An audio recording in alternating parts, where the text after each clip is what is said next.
Tahukah Anda, otak merupakan bagian tubuh yang paling penting bagi manusia? Sekarang angkat tangan Anda dan letakkan pada dahi. Tepat di situ, ada bagian otak yang paling istimewa. Bagian itu disebut prefrontal cortex, atau disingkat PFC.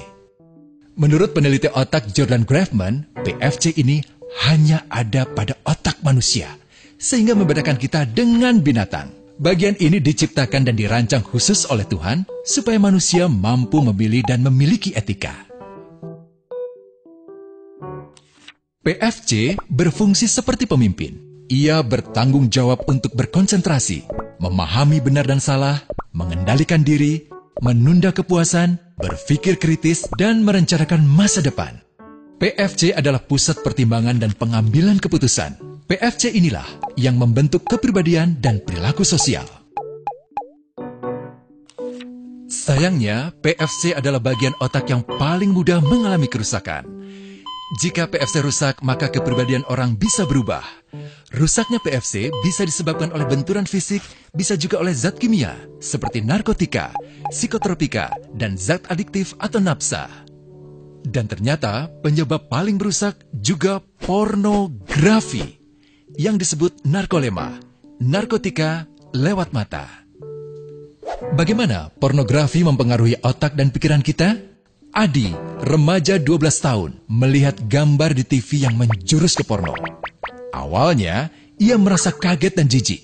Ini karena sistem limbik di otak Adi menjadi aktif. Sistem limbik mengatur emosi juga keinginan makan, minum, dan berhubungan seksual. Sistem limbik ini kemudian mengaktifkan zat kimia otak bernama dopamin. Dopamin memberi rasa senang, penasaran, sekaligus kecanduan. Zat ini juga aktif jika orang mengkonsumsi nafsa. Oleh karena itu, sifat candu pornografi sama dengan sifat candu nafsa. Otak akan mengingat apa yang membuat Adi senang dan bagaimana ia memperolehnya. Jika Adi mendapatkan pembinaan akhlak, etika yang baik, dan patuh pada norma sosial, dorongan melihat pornografi, meskipun menyenangkan, akan ia abaikan. Namun karena hal itu tidak ada pada diri Adi, ketika ia sedang merasa bosan dan ingin mencari kesenangan, otak akan mendorongnya agar melihat pornografi lagi.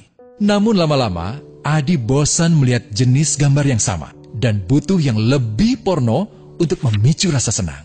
Sekarang, dengan internet, pornografi menjadi jauh lebih mudah didapat. Pertama, Adi membuka internet dan tidak sengaja melihat gambar yang menjurus ke porno. Berikutnya, ia sengaja membuka lagi untuk melihat yang lebih porno. Awalnya melihat yang sedikit terbuka, lama-lama semuanya terbuka. Awalnya melihat 1 menit, lama-lama 1 jam. Adi mengalami kecanduan pornografi. Bagaimana kerusakan PFC akibat kecanduan pornografi? Secara alamiah, dopamin dialirkan dari sistem limbik ke PFC. Orang yang kecanduan pornografi akan mengalirkan dopamin secara berlebihan sehingga membanjiri PFC. PFC menjadi tidak aktif karena terendam dopamin. Semakin sering PFC tidak aktif, ia akan semakin mengerut dan fungsinya terganggu. Sistem limbik justru akan berkembang semakin besar karena terus mengaktifkan dopamin, sehingga Adi cenderung untuk terus mencari kesenangan tanpa takut atas akibatnya. Jika tidak ditangani segera, Adi berpeluang besar menjadi pelanggan pornografi seumur hidup dan mengalami kerusakan otak di bagian PFC. Awalnya, ia akan kehilangan konsentrasi, penurunan kemampuan menimbang benar dan salah, serta berkurangnya kemampuan mengambil keputusan. Lama-lama, besar kemungkinan ia akan melakukan masturbasi, oral seks, hubungan seksual suka sama suka, dan mudah berganti-ganti pasangan seksual. Pernikahan dianggap tidak penting. Pasangan dianggap hanya sebagai objek seksual semata, cenderung merendahkan derajat dan kehormatan lawan jenis. Selera hubungan seksualnya pun tidak sehat dan seenaknya, kasar sampai tega memperkosa. Manusia jadi tidak ada bedanya dengan binatang. Inilah dampak yang terjadi akibat kerusakan PFC. Ahli bedah otak Donald Hilton Jr. mengatakan, jika difoto menggunakan alat magnetic resonance imaging, otak yang rusak akibat pornografi memperlihatkan hasil yang sama dengan otak yang rusak karena kecelakaan. Ia juga mengatakan, Berbeda dengan dampak nafsa yang merusak otak di 3 bagian, pecandu pornografi yang sudah melakukan hubungan seks dengan anak-anak mengalami kerusakan otak di 5 bagian. Terbukti, pornografi pada anak lebih bersifat merusak karena PFC belum matang dengan sempurna.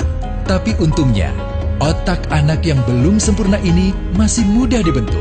Pengaruh pornografi bisa lebih mudah dihilangkan asal ada usaha untuk memulihkan dengan sabar, terutama oleh ayah ibu, keluarga, dan orang terdekat. Pelajari bagaimana mencegah dan menangani anak yang terkena pornografi. Mari lindungi generasi kita dari bencana pornografi dan kejahatan seksual.